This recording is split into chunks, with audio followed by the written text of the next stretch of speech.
am Kori with Kori and Jared Photography, also the creator of Stories with Kori.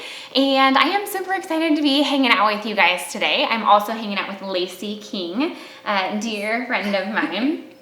And so we just have a heart to share stories of people who are doing some pretty incredible things in our community. And yeah, we want to share their stories with you. Lacee and I were just kind of talking about how long we have been friends for. And I feel like we are friends because our husbands started out as friends. Yes. Like high school friends. High school friends. Yes. There's a video that keeps resurfacing every so often that they made when they were in high school. I think you were in it too, right? Then that would have been like college. Okay, college age. All right. Because I met Jared when it was like 19, 20. Okay. Yeah. That's awesome. A long time ago. And then I don't know if you remember, but you caught the bouquet at my wedding. I did not remember that. Yes. Aww, Yes. I like it. And then I think we were married the next summer-ish. I think so. Yeah. See, that's an awful special bouquet, and I did not even remember that. I like that. I do. Yeah. Hey, so Lacee is here to share a little bit about her passion and what she's got going on. And we have been blessed by what you do. But tell us just who you are. Give us a little intro to who Lacee is. Kori, thank you so much. I feel so honored, like, to be here when I hear who else has sat in this chair. Holy smokes. It's an honor and a privilege, and I appreciate it. I am a flower grower. Mm-hmm. I'm a wife and a mom of 3, and I also grow flowers in my backyard. Yeah. Beautiful, incredible flowers.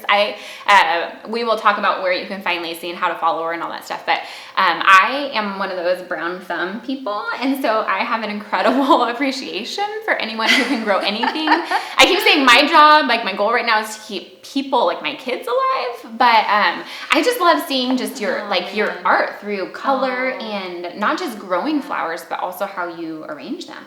Thank you. It's incredible. Yeah. I have a tough time saying I'm a green thumb because I kill a lot of stuff. Like a lot of stuff dies on my watch, but I think I just plant so much that like if half of it dies, then it looks like I've kept a lot alive and people are super impressed. But no, like a lot of things don't make it, unfortunately. Oh yeah.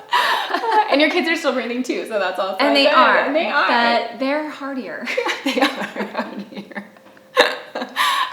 Friend, tell me a little bit about, so you grow them and then people can special order bouquets from you, right? Yes. So I grow flowers here in town, and so I'm growing things that are seasonal. In the spring, it's tulips, it's ranunculus, and in the summer, it's zinnias, sunflowers, dahlias. So it's stuff that's local. It's grown with a lot of love and care, and it's seasonal. So it's what's happening right now where we live in our community. That's awesome. Tell me a little bit about how you got started in your little flower garden and why you love it.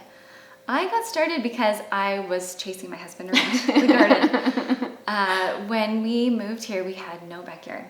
Well, we had a backyard, and then it was like a really bad drought here. Yes. And so we let our lawn go. Okay. And it was awful. It was so bad. And our lawn was mostly weeds.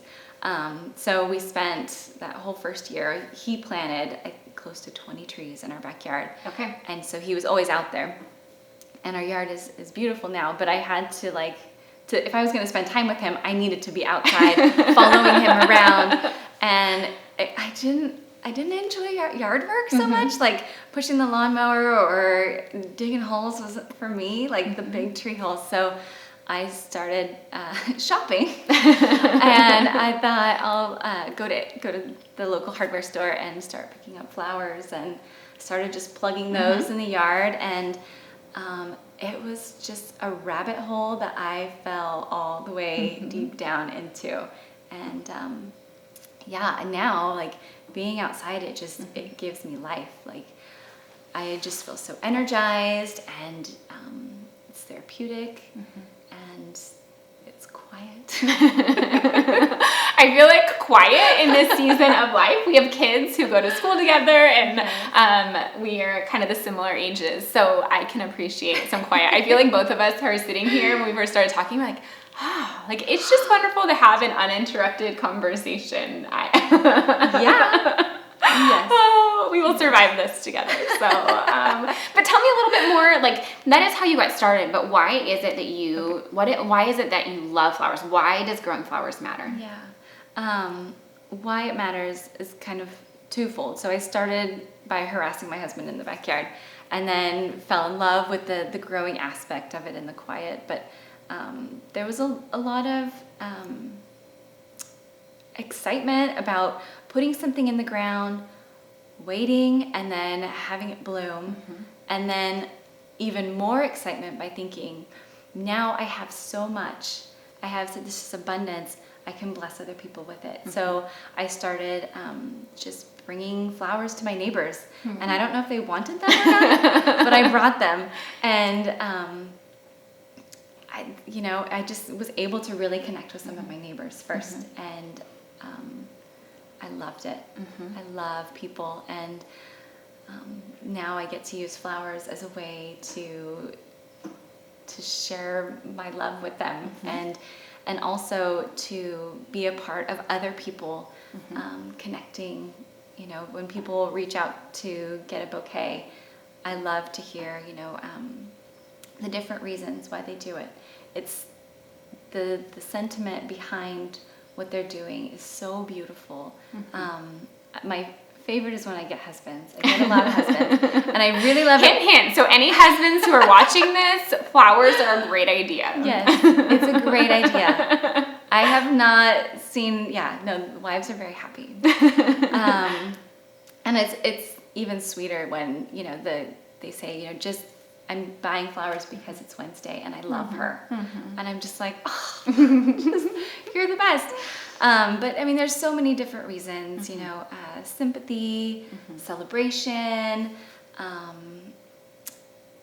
just thinking of someone, and just to get to be a part of that is something that I've also fallen in love with, and I think is so special. Well, I know that it definitely made my day. Like I can still think of like the day that you pulled onto the yard and I was in a neck brace and could barely move my mouth. I probably talked like this. Like I was wired shut after my accident, and you just showed up with a bouquet. And we talked about, I mentioned you when we talked about our story. Like there were just people who showed up and loved on us. And that bouquet of flowers is, yes, it's flowers, but it is literally somebody saying like, I am thinking of you, I am championing for you, and most importantly, like, especially when you are down in the trenches and broken, like, you are not alone. And so it, like, just that was incredible. That was one of those things that I was really encouraged by during our season of trauma. So, it sometimes feels so small, but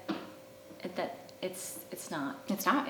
It's deeper than that. And we were able to chat and connect, and all because of flowers. Yeah, because of flowers. And because you're awesome, and I want to come find a way to see you, so I use flowers. It worked. It totally worked. It made my day. So I love it. So flowers are your passion. Yes. And we talked a little bit about like if you could encourage somebody to do something, what would that be? To find what it is that is their passion. Yeah. I think, so we talked a little bit about this earlier. Okay. We talked about you finding your passion with the space that you had and in this season of life. And you talked about some of the challenges that you faced as you kind of figured out what that was. Yeah. In terms of time. Yes. Thank you. You're welcome. That's what I'm here for. It's so easy now. Well, not necessarily. I think starting it was hard. Yeah. I think there were moments where I thought, girl, who do you think you are? You are busy. You've got, 3 little ones. There are other people doing what I'm doing and doing a fantastic phenomenal job. They're knocking it out of the park, and who am I to step into that space and do what they're already doing, and is there space for me?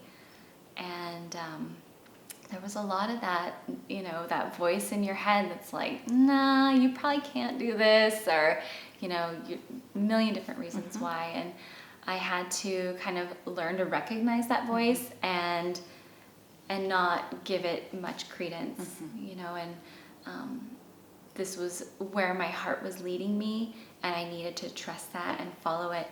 And yeah, so I had to get out of my own head and just start doing it. And just do it. Yeah. And you did it. And I did it. You are doing I'm it. doing it. I'm doing it. It's and happening. doing it well. Thank you. Yes. Yes. Oh man, it's been a journey, and it's been good to accept where I am and who I am. I am not the other people out there. Right. I am doing something that's right sized for me. Right. And that's okay. Yeah. And it's good. It is incredible. And it I think it allows me to have the role that I have in what I do, because it is small, and it's, yeah. I think there's so much pressure in life to constantly be maybe like thinking big and extreme, or, you know, whatever, which is good and great for a lot of people. But I think there is also incredible beauty in saying, this is the space that I have. And literally yours is a physical space, right? Like the space, yours is like the space, the ground that you have to grow. Yes. Your incredible flowers, but you show up in that space. You keep planting, you keep showing up, you keep doing the work, and you are owning the space that you have and doing it really incredibly well. And so I love that you like can recognize that, right? That you are giving it everything that you have with the space that you have. And I think that is such an important and powerful message, just to say, don't do it because, you know, don't not do it because what you have is, you know, is different. So yeah, it's different, and it's good. It's good to be different, and just keep showing up, and yeah, it's good. I love it. You shared a quote with us. Yes. And go ahead and share it with us. Okay. Don't let what you're afraid of keep you from keep you from what you were made for. She knows it better than me. So yeah, don't let what you're afraid of keep you from being what you were made for. Yeah. And that was from Bob Goff, who I love. So, yeah. That is He's awesome. got so much wisdom. Absolutely. We need a whole lot of wisdom from other people. So Lacey is going to do a fun giveaway for us. So we are going to team together, and we will give you all of the information on how to do it. And we will share it on our Instagram page. But Lacey, tell us what you are giving away. Okay. I am giving away a month of free flowers. Yay! And so that looks like? It looks like one bouquet each week for the entire month of probably July. Okay, sounds good. Okay. July or August. So August. It'll kind of depend on when we are releasing this. So yes. So when this comes out, if it's July, maybe August then. Okay. Which will be a great time. I'll have lots of dahlias and sunflowers and all kinds of really beautiful things. So a month of free flowers, and then 2 additional winners that will each get 1 bouquet. Incredible. Just 1. I love it. I'm so thankful that you are sharing your works of art with us. And so definitely, if you can tune in and follow her on Instagram, I feel like one of the things that I love are the words that you use to quote in your captions. I'm always like, Lacey is the cleverest person ever. I love the things that you have to say. Oh my goodness. And I love your cute family that you share with us as well. So thank you. Thanks so much for being here with us today. I love you sharing your heart and sharing your story and why it is that you do what you do. Thank you again for having me. I just love you, and I'm happy to be here. Thank you. All right, guys. Well, thanks so much for watching today, and we hope you are encouraged, and we will see you later.